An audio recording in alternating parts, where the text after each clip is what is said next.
Good afternoon, everyone, and thank you for taking the time out to join the Clientshare WebEx this afternoon. We are going to kick off. We've got a large number of people on the call. We'll start off with some introductions, and then we'll go into the agenda. First and foremost, as I said, thank you for putting the time aside. Very mindful that quarter end or month end is approaching, and therefore appreciate a lot of salespeople are very busy at the moment. But we do believe that the next 50 minutes to an hour, you're going to get a lot of value from this call. So in terms of our agenda today, some housekeeping firstly. We have done our utmost, we believe, to make sure that at the moment everyone is on mute. We'll unmute everyone for questions as we go through this. The call is also being recorded so we can share with people afterwards. So we'll be publishing this to a wider community because we've got some people who couldn't make the call but would like to follow up. So who's here in a second. From an agenda perspective, as we discussed in the invite, we're going to be going through the buyer-seller network. We'll then look at the value of customer experience today in the B2B sales world. We'll then talk about the value of retention, Clientshare in action as to how it addresses some of these points, and then with some Q&A and some follow-up options for everyone who's on the call. As you'll see on the screen in front of you at the moment, we're joined by two guests. So I'm going to hand over to Martin to introduce himself. Thanks, James, and good afternoon, everybody. My name is Martin Hess. I'm the exec chairman of an IT services company called OCSL, based in Sussex. I've been doing that for a year. For the previous 30-odd years, I've been living and breathing the subject of this afternoon's webinar. Started my career at ICL, then spent a good 10, 11 years at IBM in various sales and management roles. Went through a period of working for and setting up small companies, startups, and then for the 15 years prior to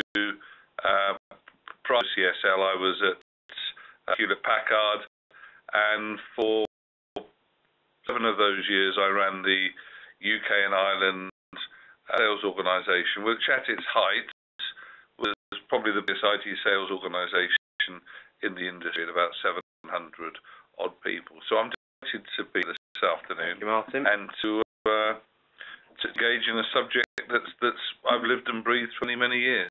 Brilliant. Thank you so much. And also delighted to welcome Graham. Good afternoon, everyone. Graham Spivey, 30 years in sales and marketing, from a successful salesperson to successful seller. So, like Martin and I, live and breathe this afternoon's topic. Done everything from 2 5-year stints at Computer Centre through to being the first man into various VC-funded businesses.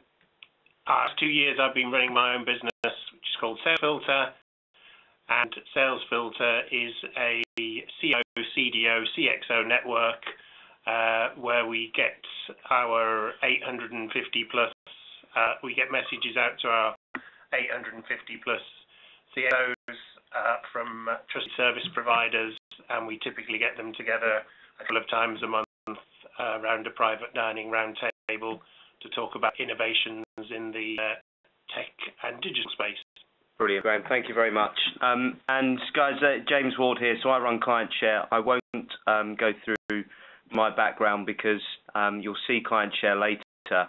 Important, however, I suppose that the real thing to note from my perspective is my real passion is in how companies that sell build, maintain, and grow successful relationships with their vendors. So we've got a pack there, but let's kick straight off. And the first topic we said we would go through would be the buyer-seller network. And we'll open by looking at some research from Corporate Executive Board, CEB. They run the Challenger Sale and the Challenger Buyer, which a number of people may be familiar with. And the key thing to note here is they believe that today more and more people are involved in each B2B buying decision. And that having a significant impact on the way that companies manage their business relationships. So, off by asking Martin a question, and it's from your perspective, experience, and you'll have been on the side of many, many successful wins, but what's your view around when the community, the number of people or the type of relationship between a client and their vendor when it goes wrong? When have you seen that happen? In most cases, it goes wrong shortly after the deal's been won. Leading up to the deal, you're basically showing it's all about the thrill of the chase and winning the deal, and quite often the person leading that is remunerated on winning the deal. And by the way, I haven't researched to back it up, but anecdotally, I think the higher the value of what you're selling, the value to the client, the greater the actual number of people in that decision-making unit. The lower the value of what you're selling, fewer people that are involved, procurement. So there's a correlation there. And I'm involved in the last few years at AD where decision-making units went into their dozens. Wow. And an awful lot of effort went into relationship mapping. And to win a complex outsource, for example, you'd map in people from chief executive downwards all through the various technical grades, and the leaders of those sales campaigns knew how to do it. The trouble is, it falls apart when you've got the deal, because quite often the personalities change. The person pursuing the deal leaves the deal. Somebody comes in who might not be strong at the relationship mapping bit as his predecessor. The executive doesn't get involved anymore, so the contact that the executive had during the campaign to win disappears. And generally speaking, you get a narrowing of the number of people customer sees, and the customer and showing everything in a good light starts turning into, well, that's the customer's fault. The customer's wrong.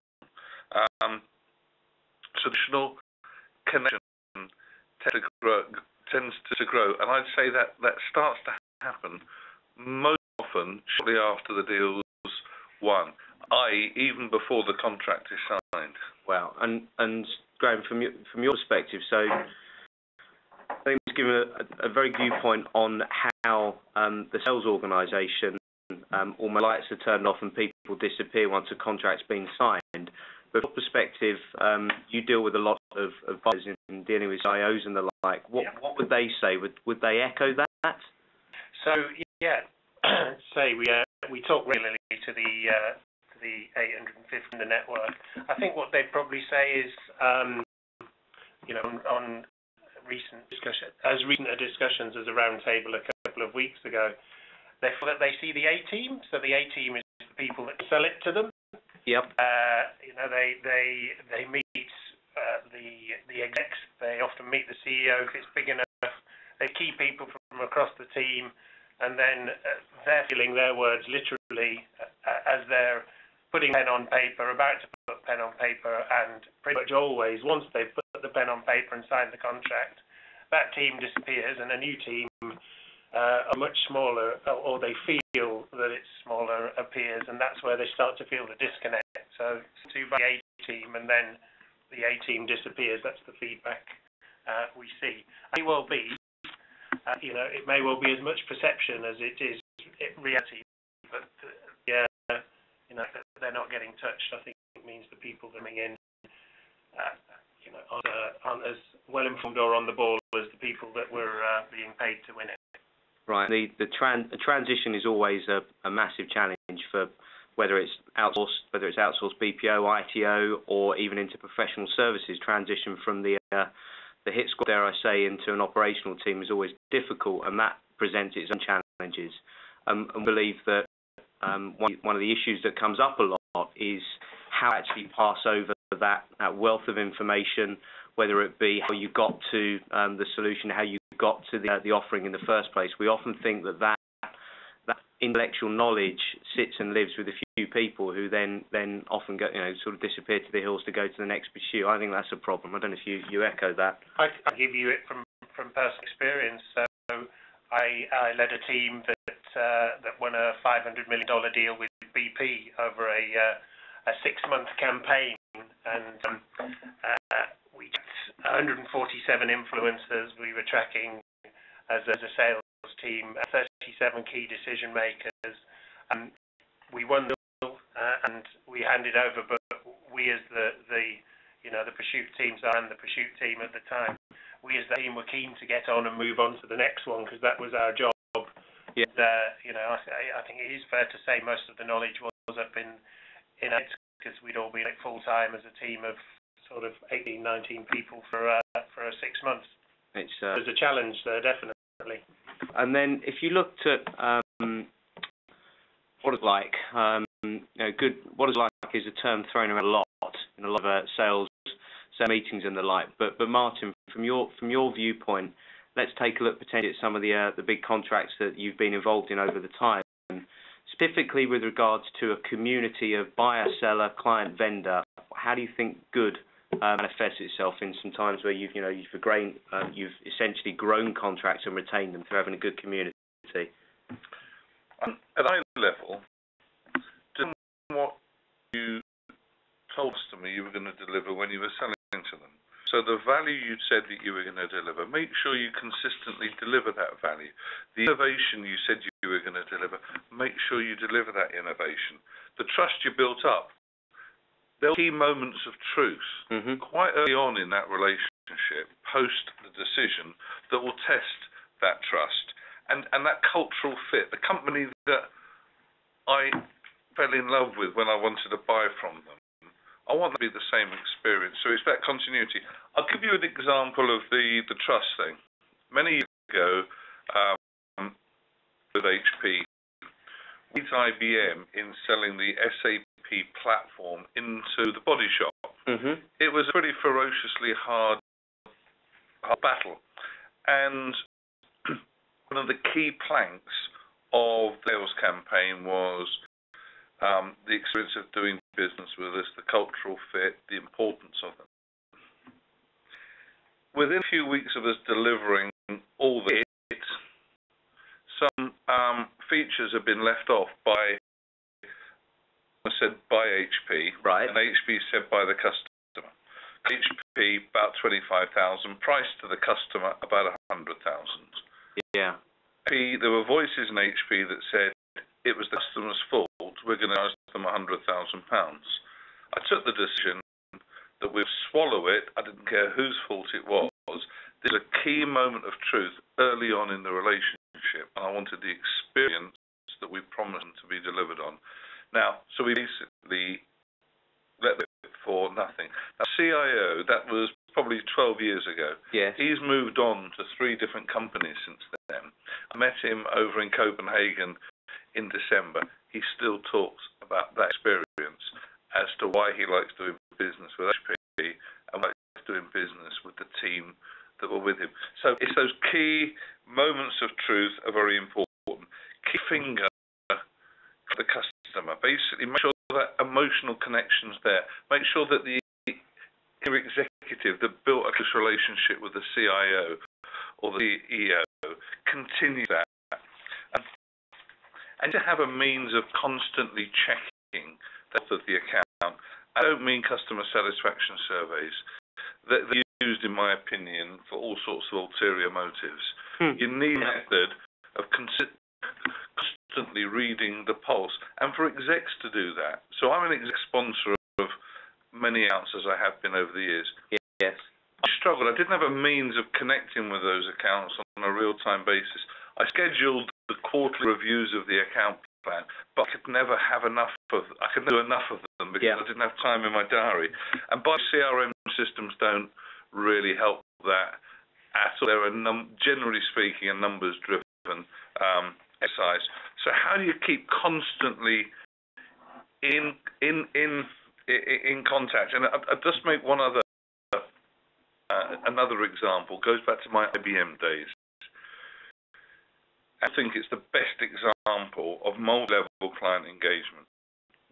When an account in IBM many years ago, sure that the HR director at IBM was with the HR director of your client, talking about, for example, how IBM, their graduate program, procurement in IBM talking to procurement in a client, talking about how you'd get efficiencies from supply chain, and you'd find all the non-sales functions and plug them in, and then you'd take the board of directors down to Hursley near Winchester and get them to talk about how they could exploit IT for competitive advantage. It's so hard for a customer to leave IBM because you had all these different tentacles to the customer. It was almost impossible to leave that family. I think that's a fascinating point, the whole point around not just your key stakeholders in the business, but other factors of the business actually getting involved. And one thing I'll certainly take away from this is that the idea of taking people that aren't on the front line of service, but are actually two individuals both involved in important functions in a business, whether it be grad schemes, whether it be HR, etc., and actually linking those up and getting them involved. Okay, thank you for that. So we now go on to the second topic which we wanted to explore, which is around customer experience. So I've spoken to start around the importance of relationships. You've got relationships, that's one thing, but then how do you actually make sure you deliver a world-class experience when it matters with those relationships? And leaning on CEB Corporate Executive Board research here, I'll take you through this because we think this is one of the most powerful things created in the last few years. And it talks about why companies buy today in the B2B space. And looking at a number of the large enterprises we've got on the call today, so the people who joined us, this will definitely be relevant to you. So only 19% of the reason you retain and win business is because of your company brand. Only 19% is because of what you sell, so the product and service. Only 9%, single digits, is because of the price. Yet a whopping 53% is because of customer experience. And this means, we believe, and it'll be great to get your views on this, but what this means is the most important thing is not about what you sell, it's about how you sell. And that sell could be during pre-sales, it could be during account management relationship, but at any point, every customer touch point is more important than what you deliver. So I'll start with Martin on this one. Relationship stakes. Now, I've caveated this by putting in at the end of it in account management in case we went off down a different route. But the common relationship mistakes in account management, from your perspective, where do you see companies going wrong? Overall, there's a high level going wrong, and then there's some lower level tactical goings wrong, and I'll talk about those separately. Level goings wrong is a bit like the answer to the previous question. There's no ease of business, there's innovation, the trust is out the window, the empathy goes, and I think, and you don't show an interest in the client's business. It's so important that you show a constant level of interest in the client's business. Not trite questions, but general understanding of a client's business. And by the way, you don't have to be Accenture to be the best person at understanding a client's business. There isn't a client out there that doesn't like a vendor basically showing interest and demonstrating knowledge and understanding of his business and therefore how you're trying to help. And I'll give you an example of that. When I was at HP, we were trying to build our strategic relationship with Tesco. And so we asked the CIO, Mike McNamara, tell us who your most important strategic vendor is. Expecting him to come out with unlike Accenture or PwC. It's Motorola. Right. Motorola.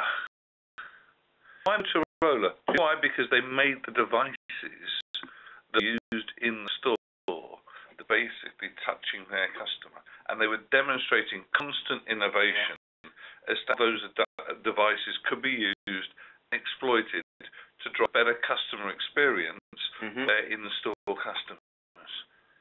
So it's not about where you are in the value stack, it's demonstrating an understanding of the client's business and trying to address that all the time. I think if you do that, and you do that through things like innovation, you can do that through multi-level selling, I think that drives the customer experience. At a tactical level, infrequent contact. I have to say, I don't think the software industry has been great at this. You do the big EA deal and disappear, and you come back 2 to 3 years later, and guess what? You can't do another deal because the customer's still got most of those licenses on the shelf. Yeah. So infrequent contact, bad. I can also think back to my previous company where the renewal of the contract, the 5-year contract was coming up, and guess what? 3 months beforehand or 6 months beforehand, we'd come up with the idea of setting up an innovation council. And other little things like bringing many people to a meeting. 6 people, 7 people, 10 people to a meeting when it's just the customer and one other. Ill-prepared people as well. Badly prepared. It's about you the person, the account director, whoever, and personal value, not value through how many people you bring to the meeting. Cool, thank you for that. And I'm going to ask a slightly different question now around the point earlier, Graham. If I can ask you to consider, actually, be great to get both your opinions on this, but I say we, when I talk about why do we obsess about price, everyone does. What's your viewpoint on why companies are so focused on price when the research says that buyers see it of little importance? It's interesting. I can give you a view. So in the CXO network we have over 50 of the 100 chief procurement officers, CPOs. So we get and they're not. There's a lot of buying power there. There is a lot of buying power. In fact, I talked to one only this morning who's got £5 billion of indirect spend sitting under them, which I thought was quite phenomenal, and they're just one of 4. So probably got an interesting viewpoint from them because they talk to a lot of people. Why do we obsess about price? Years of running sales teams, just as a personal view, I always found myself very disappointed, and then usually on the right ball when any of my team came in and said we're losing this because it's price based. End of sale, I think, and especially as you get up into the enterprise or the big accounts and the big sales, that certainly I'm sure our audience enjoy. They're based, they're emotion based, and they're politics based. I think price can be used as somewhere to go when when you've lost on price. I would always say to my team, if you've lost on price, you've been outsold. Yeah. Yes. I think people, and it's not a used term, but I think it's more value than it is about price. Evidence just shows that there. There's I think 9% it really shines the light on what is the point, the whole value side of things. Martin? Saying you've lost on price, to me that's the last refuge of a bad seller, really. But quite often the customer's lying to you, by the way. So the customer says, tell Martin Hess he hasn't won the deal. It's short. It's a very easy, quick way of saying you've lost as a price. If obviously you were the more expensive, because it saves an awful lot of other faffing around. So customers often lie as to why they tell you its price, because it very simply you haven't sold the value to justify your price. If you could never do so because the customer was after what I'd call a bare metal solution, you bid the wrong thing. So there's to show that not understanding the customer's requirements is probably the single most important thing. Yeah. Because in misunderstanding that, you should know whether you want a bare metal solution, whether you want a bit of functionally rich solution, because you understand what the customer's buying criteria are. And by the way, if you couldn't meet that price point, you don't bid, you qualify out. So I think it's an absolute last refuge for failed selling. I agree. I think the reality is, certainly from my experience selling into large corporates, the thing that makes the difference today is what the relationship that enables you to run a very straight question: are we in the right price here? Have we got the price to win? Absolutely. Sales, if you boil down sales into its simplest, to all the things we've been saying, you've got to know who's important, and you've got to find out what's important to them. And once that and built enough credibility and trust, then the likes of price and the other things, you understand, you understand the dynamics of what's going on. They be less, less important, less of the focus. Great. So let's move on to a topic which is actually dear to my heart, which is around the value of retention. So Bain & Co. 4% increase in retention can grow profit by 75%. We have a view here that retention is often badly managed by organisations, and it's almost an unloved side of things. So, Martin, from your perspective, especially from the large corporations world, why do you think retention is so often overlooked as a sales priority or as a priority for companies? It's a really good question. And I'm really some thought.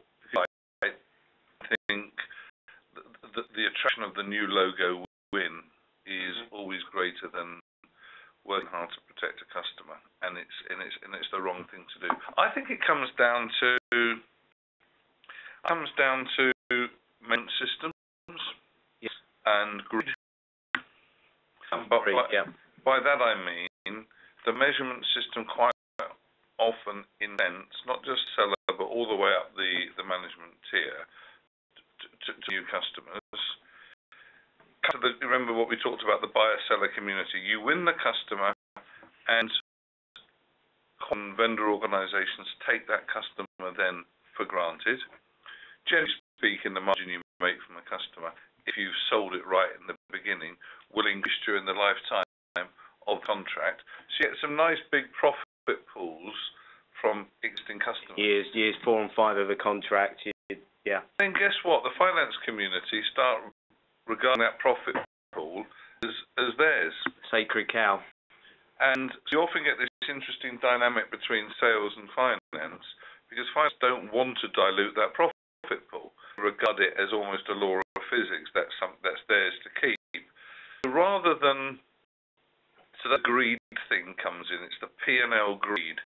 It's expected that you'd compete hard and aggressively for a new customer, but a profit pool is to be milked and exploited, and quite often it's the finance community that then hold purse strings on that, and it is completely nonsensical. And in many situations where there's a battle to use the profit pool or some of it to drive innovation in anticipation of competitive renewal. An innovation fund. An innovation fund. Or what many on the call might regard as complete madness, actually finding a way of making less money, but making enough money for it to be sustainable. Because if you end up making too much money, customers tend to find out one way or another. Yeah. Even if it's not an open book contract, they'll tend to find out. So it's something deep in the...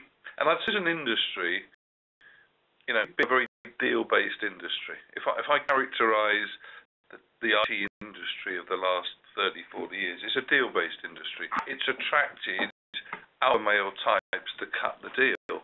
Relationships haven't been at the... And I think we're moving to a world of relationships selling par excellence. Why? Because we're moving from upfront sales to annuity sales. Yes, every very good point. organisation in our industry is to move to an annuity-based contract. Standardisation of products, whatever it might be, yeah. And therefore, by definition, ongoing relationship rather than the upfront praise becomes really important. And I think that you mentioned the IT world. I also think it is as relevant in the BO world. So large outsourcing, I think, is as relevant in document services as professional services. Totally. It's in all worlds. We're moving to an outcome-based world from a product-based world. I've got a really simple one to why retention is overlooked in BO has been, and I think it probably echoes everything that Martin's just said. Pay plan drives behaviour, and most of the pay plans I've ever seen, either as a leader or as a seller, have been due towards bringing in new business. Yeah. And And as Martin says, often, as a client gets into his third or fourth year, it's handed over into the service delivery community as it goes into production, but it's handed over into the finance community as it beds in and starts making money. And on that, let's now talk about how you work best. So if you think about how the best companies approach growth and retention, and the bit I think here is of most interest is how to manage their relationships to do that. So Martin, you've touched on the internal relationship. So you've touched on the importance of actually being able to say to a finance community and potentially a delivery community, we need to find a way to versus the client, whatever the term might be, we need to find a way to not be greedy and do something with our internal politics or internal P&L to make sure we can retain this at a good margin rather than sweating it for the last year. But what up from the client side? So how do leading companies approach retention from a client side? What's the way you've seen that happen? Well, I think it's a combination of culture, and culture comes from many different things. But I think you've got to institutionalise some of the things that you do to make the customer who's been with you a few years better off and have a better experience than the customer perhaps who is just joining your community. I gave the example of IBM and the different things that went on there. At HP, we had different forums. We had CEO forums that basically were only for our very best customers, and there was almost a platinum club that we constructed that gave them access to execs within the company on a regular basis. We made them. They signed non-disclosure agreements, and we shared product futures and product directions with the clients. We asked their advice on how we structure our services business, how we go to market, how we should work with the channel. And that's a community of about 20-25 CEOs. And those relationships I've still got today. They made them feel special. It made them feel that they were in a club. I've been in the old days, I'm not sure they still do it today, but we're very good at taking customers on these so-called study tours to various engineering plants. So I felt that they were part of a special club as well. Institutionalizing the executive calling. So it wasn't just when what was hitting the fan because things were going wrong or you were just about to sign a deal, but making sure you institutionalize the exec so it becomes a quarterly or biannual, and you don't go and see the client just when something's happening. So it comes that becomes institutionalized. But the cultural thing is having an open-minded and honest engagement. And I always call it, have an inquisitive mind. I think it's one of the greatest qualities you can have in selling. Be inquisitive about customer and business and what's going on.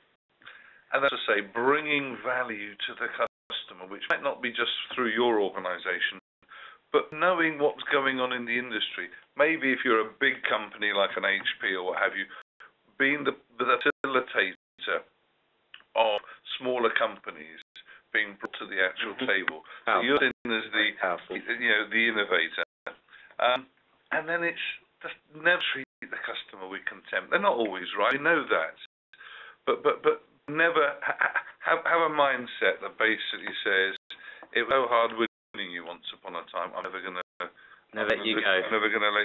Sounds a bit sinister, that, but you know what I mean. They sound like Ashley. I was going to go down a route. Well, I won't burst into something. Across 30 years, I think the successful approaches I've seen to growth and retention, a couple of key principles. We have more systematic type stuff to enable us to do this now, but I think there's a kind of a circular approach to it, which is helps you win it in the first place, which is get an understanding of the customer, the customer across the organisation, and what is important to them, their needs. Have a vision then and message across the whole of the team that's engaging with the customer, and have an ongoing process to feed in that understanding of their customer and needs at the front to turn into something that's of value to the customer or value to the service provider, to the seller, on an ongoing basis, because people change. A big enterprise engagement where you're looking to and retain these big customers, and you need to be able to have a view across the whole organisation, both into the organisation and then back into your team that's wanting to grow and retain that. And as more things up our sleeves now that make that a bit easier than it was 30 years ago. Thank you. And Martin, one last. I just triggered a thought. You never lose a deal when you think you've lost it. You always lost it a hell of a lot earlier than that. Yeah. You just didn't know about it. You lose in multi-year contracts. You lose the deal before the customer comes out to renegotiate and renew. Mm-hmm. The customer won't tell you that, but that's when the customer's made up his mind, and you probably won it and won a deal a lot earlier than you think you've won it. So bear that in mind. So it's the work you do, it's an ongoing relationship. When you don't think you're in a competitive environment, that's when the customer's forming his mental model as to whether you're the organisation he wants to continue working with. I understand. So thank you for that. And I think the what from you both is, I suppose if I sized it loosely, it shouldn't be as difficult as it is to grow contracts, yet many organisations get a little bit wrong. What I've heard a lot about going through those three topics are the importance of multi-level engagement and the tentacles across business. I've heard a lot about, and that's when it comes to actually the network. We've heard a lot about when it comes to the customer experience, the key things that stand out are the trust, the empathy, the ease of doing business when you work together. Then when it comes to renewals, it's sharing the vision of where you're going, it's involving your executives, and it's having an acute understanding of your customer. But then also there's a very interesting dynamic around not only having really good engagement externally with your customer, but also having really good engagement internally, so we can get greedy and we actually find the best way to deliver a result both for buyer and seller, client and vendor. Thanks. For the next 5 minutes, we'll take you into the world of Clientshare. Our purpose is very, very simple. We help companies retain and grow business. Do that because of the number of things we've just been through today around business relationship management. And interestingly, you'll see on the screen in front of you now, there's the 6 pillars, if you will, that we think are things that today underpin why you retain and grow business. And so much of that has been brought to life in detail by our 2 industry experts. But we look at it in terms of how deep and wide and strong is your client community? How well do you collaborate? How well do you share information? And how easily can you access information? How are your executives involved in a business relationship? What's the strength of your reviews? And then lastly, how well do you share innovation? So we believe that's brought to life with Clientshare. And what you'll see on the screen in front of you is a sample Clientshare we put together between 2 clients, between Newstream would be the company selling and Lloyd's would be company buying. So first and foremost, let's talk about the personalization. So each Clientshare that's created is personalized between the buyer and the seller. We then enable you to bring to life the executive summary. So for each client, you should be shamelessly talking about what you're trying to achieve for them on a real basis and putting it down in writing. And it's amazing how many Clientshares we've launched where companies have actually spent 2-3 weeks trying to decide what to put here, and they're 2-3 years into a contract. Now with that, we then enable companies to post some key content in there. It might be a joint account plan, which would just come up as a PDF. There's a tube map in there. It might be video. A lot of companies actually put in there a welcome message from their CEO or from their managing director that actually welcomes people to it. So our view on the executive side of things, you should always be sharing what's going on there. You've challenged around community. And a community is, you should have as many people as involved in your business relationship as possible. And each share that's created is a lockdown community between buyer and seller. So from this example, it's between Newstream and Lloyd's. And you can filter in terms of who's in your community from client to client. And what you can then do is invite people to join. And one of the things we've seen when we talk about, Marty was talking about developing a wider community, is when sellers invite people to join, and then the buyer actually invites their colleagues to join. So they invite their colleague in procurement to join the client share, and before you know it, you've built up a deep and wide relationship. Strongest client shares out there at the moment have gone from companies, and Martin Graham mentioned earlier where you've got too few contacts, have gone from where companies knew 5 people, now having the best part of 70 people on their client share, looking at content, engaging in terms of what's going on and seeing what's happening. Client then enables you to actually manage your content, so manage your content by category. So when you create your client share, you actually get to then choose the relevant topics to share with your customer. And it's important you actually ask them what they want to hear, and you create those categories. And then share information is designed so it is as simple as tweeting, as simple as posting on LinkedIn, as simple as Facebook, or as simple as sending an email. So, for example, here, quarterly review, where you can see someone has shared the QBR pack, the information's been put in there, that's a PDF, and some other information that's been shared. Your customer can then come in, they like it, they can comment on it, thanks Hess, or whatever the message might be. Doing so, what you're doing is you're creating engagement and collaboration around the content. If, for example, you were sharing a YouTube video, you just put a link in there. So if you're sharing information with a customer and you've created a marketing set of information that goes out to the mass media, you should be sharing it to a tailored client. So the way it will work, you create a piece of content, you give a subject, you put them in, you'd attach any form of information you wish to put in there. After that, this is where it gets very smart. You get to choose where the content goes. You choose who in your client community gets visibility of this. You might decide that not everyone should see that information, and then following that, you choose whether people get email alerts for whether that content's been posted. In marketing, and you wanted to share across multiple client shares, you can also do that, share into numerous different clients if it's a generic marketing piece of information. We also spoke earlier about the importance of getting feedback from your customers. Every quarter, you set the quarterly parameters. Clientshare push out a message to all of your community, all of your key stakeholders, asking them for feedback. So in this example here, Newstream are asking Lloyd's how they rate them. It's the Net Promoter Score question that people are used to giving away in the consumer world. They rate them, very nice, it's a 10. Tell one thing we can do better. So you're building up anecdotal information as well as scores and general comments. And then they post that to Clientshare. After that, you then actually get to go in and with your customer in the same place you build a community, share your executive messaging, share your thought leadership. You get to go in there and see what your customer has said about you, and you can get involved in the conversation and respond directly to people.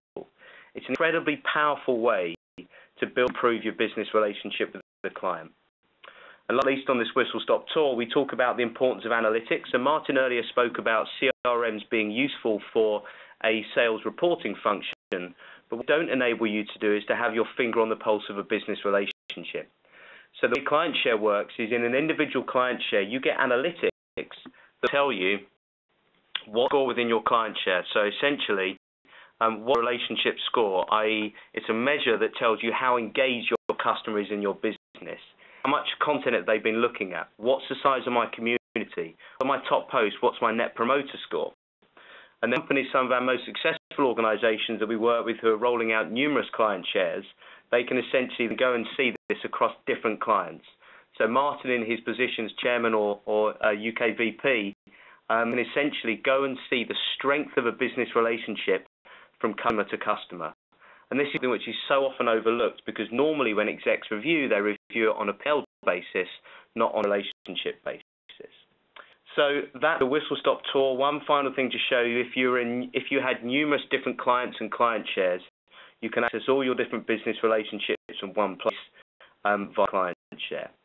So going back to where we were previously, the value we said in bringing to life these 6 pillars, the importance that Martin and Graham have spoken about of building these communities is something that we believe Clientshare brings to life. So we'll now hand over to any questions in the remaining time that we've got from our audience. I'm to try and find a way to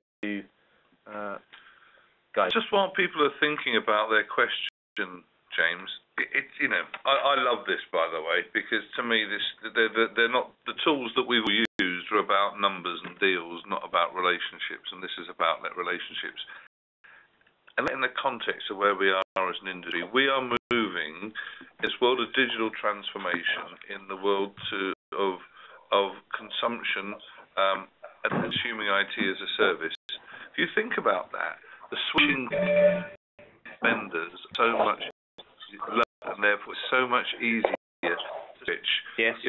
Multi-year contracts, you've got termination for convenience clauses of walking after 4 weeks.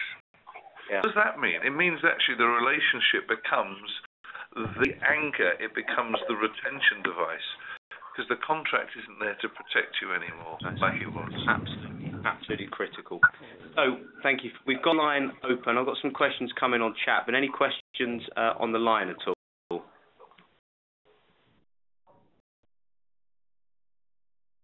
Okay.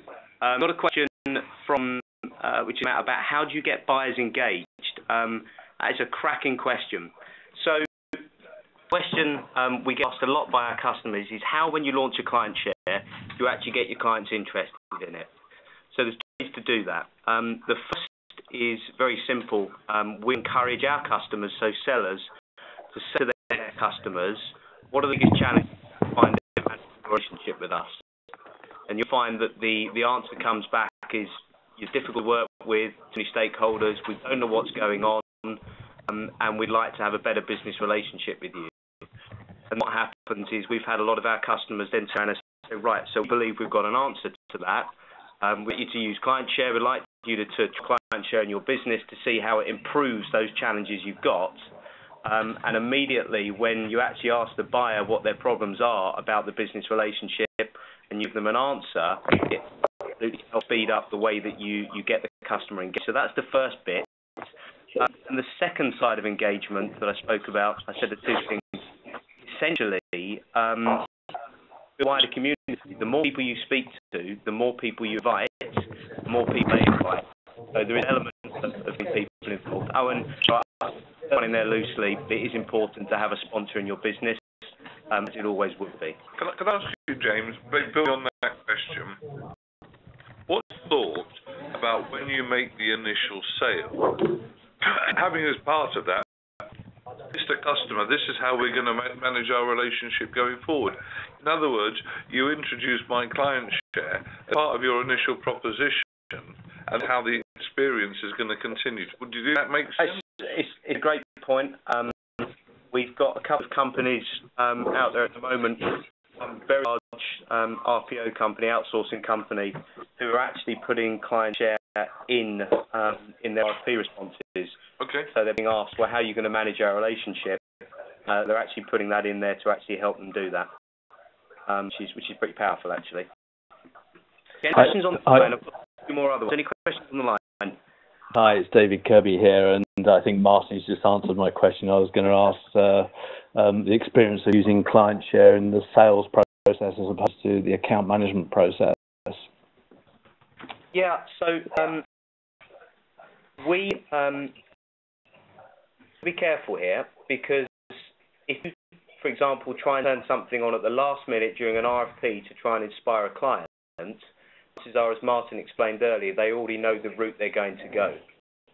However, if your organisation that is genuinely changing the way a company is buying something, potentially outsourcing for the first time, doing something completely different, where you are setting an agenda, then Share's got just as much value then as it does during an account management life cycle, because you are really changing the way that customers work.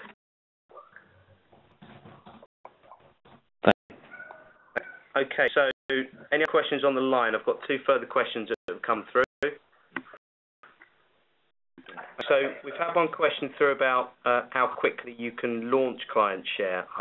By that, I presume you mean how quickly you can set up a Clientshare. I'll answer this one. Essentially, you can launch a Clientshare within a matter of minutes. So when you launch Clientshare to a client, we actually give you a shell, which would look like this on screen, populated with logos, but everything else is yours to complete. You see the pencil here. That enables you to essentially go and manage it and create it yourself. So it is as easy as creating a LinkedIn page or a Facebook page, for example. To ask that question, I got Angus answer that question. Okay, any further questions at all? Just David Kirby here again. How much is Clientshare, and what's the pricing model look like? So the pricing model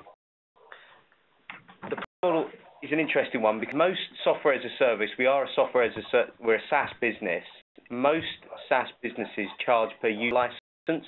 So if you look at Salesforce or other tools, they'll say if you want a license, it's X thousands of dollars a year per person. The view we take is you should actually have an unlimited number of people in the Clientshare, because the more people that you get in there, the better. Consequently, we charge for individual user licenses. We charge per platform. So, for example, if you were creating this Clientshare here, you'd essentially put that together, and we charge you a one-off fee, which is a professional services fee to launch it, provide any suitable training and guidance, and then we just charge a monthly hosting fee thereafter. I'll delightfully skip around the question by not giving you a specific price answer, but in reality, you're looking at a spend that could come out of a P&L, which is negligible on large companies' P&Ls, and our pricing is very much dependent on scale of deployment in companies. But you're talking a matter of hundreds rather than thousands in terms of running Clientshare. Thank you. Maybe we could talk offline. Cool.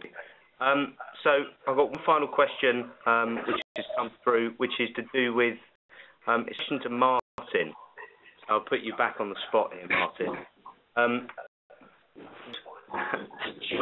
Put this one in. It's an anonymous one. Would Clientshare have made any difference to any of the losses or experience? Bearing in mind everyone now created loads of digital tools, would this stand you apart from the competition? Actually, I come from the slightly cynical end of the spectrum. For some of the account teams, excuse me, I've had under my responsibility, like HSBC, 50 people around the world, some in Shanghai, some in Hong Kong, some in Mexico, some in London, an account director in London, and trying to coordinate the messaging across different people. So there is one set of strategies which everybody is going to execute on, making sure that the customer understands those, that the engagement and calls are basically shared and the knowledge is shared.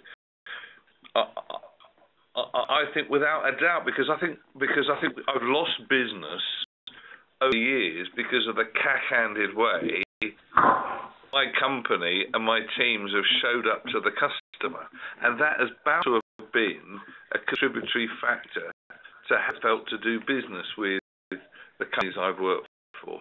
And HP was a fine company, but I would absolutely have benefited from. Can I point to a specific deal? Yeah, please do.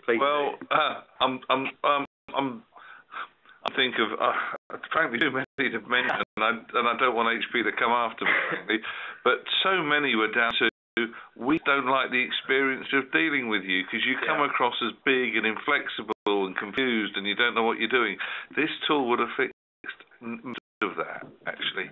So in answer to the question, I think it would help me enormously. The word transformation is so overused in our industry, but to me, this is a transformational tool. If you look at the transform sales organisation or market organisation, to me is an integral part of how you'd actually do that, James. I think it not on its own, but we're going through that process, professionalising and digitally exploiting digital to help the sales function. This is think you did a nice job here, actually. I really like. Much appreciated. So we're going to take one. We're going to take one last question, which is about Clientshare analytics, global analytics, and I'm just trying to pull up the question.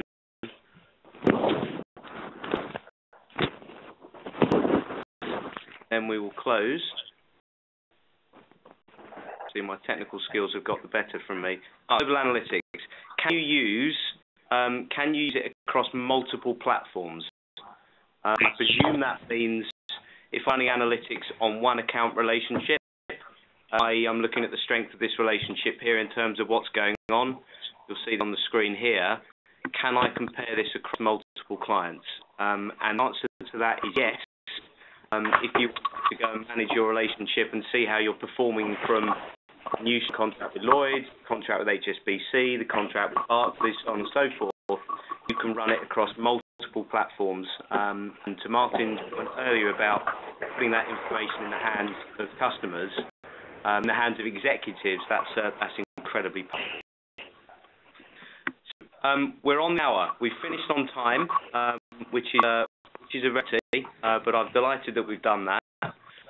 I'd like to thank Martin. I'd like to thank Graham for their time, and also for all of you who joined this call and who are later going to dial in to listen to the recording.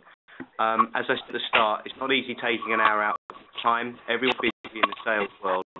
But I do hope today that you will leave with four things. Firstly, I'll leave with a better view around how you need a multi-level, almost tentacle approach to build a deep and wide relationships. And that covers not just sales functions, but other functions. Second, a view around the importance of customer experience, but not just what you sell, but the ease, the trust, and the relationship that you have with your client. Thirdly, the view around rules and how it's so important to get your internal team involved, but then also to get the customer buy-in. And again, that comes back to a relationship. Fourthly, shamelessly, that Clientshare is a fabulous way to help you retain and grow contracts and stand apart from your competition. We'll be following up with everyone on this call. We've got some offers, incentives for people who joined the call to come and have a look at Clientshare in a bit more detail. But it's 5 o'clock now UK time. I thank you for your time this afternoon. Safe journeys home, and I look forward to meeting in due course. Thank you very much.